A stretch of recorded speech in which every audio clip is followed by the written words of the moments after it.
bismillaahi araxmaani iraxiim. kusoo dhowaada janalka maalmaha. waxaan idiin soo gudbinaynaa qiso aad u macaan oo ku saabsan alla kacabsiga. qisadan ayaa waxay dhex martay cumar binu khadaab iyo haweeney ka ganacsi jirtay iibinta caanaha. habeenada ka mid a cumar binu khadaab oo sida caadadiis ahaydba samayn jiray kormeer islamarkaana la socan jiray axwaasha muslimiinta iyo waxa ay ku sugan yihiin, ayaa wuxuu la kulmay haweeney la doodaysa gabadheeda oo ku dhahaysa caanaha maxaad biyo ugu darin weysay. gabadhii ayaa ku tiri hooyadii, hooy haddii aan caanaha biyo ku darno waxaana arkaya cumar. hooyadii ayaa ugu jawaabtay gabadheedii oo ku tiri, cumar saacaddan nooma jeedo ee caanaha biyo ku dar.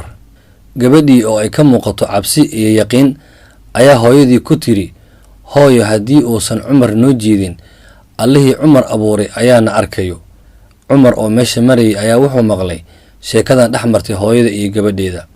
cumar aad ayuu ula yaabay gabadhan sida ay hooyadeed ugu waaninayso wanaagga iyo dariiqa toosan. cumar waa uu iska tegey, wuxuuna aaday gurigiisa. wuxuu go'aansaday in gabadhan iyo asaageedaba ay mudan tahay in nolosha lagu aamino.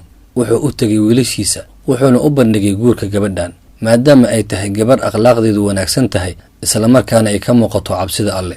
nasiib wanaag gabadhii maskiintahayd waxay nasiib u yeelatay inay ka mid noqoto amiirka muslimiinta reerkiisa, waxaana guursaday gabadhii wiilashiisa wiil ka mid oo la dhihi jiray caasim.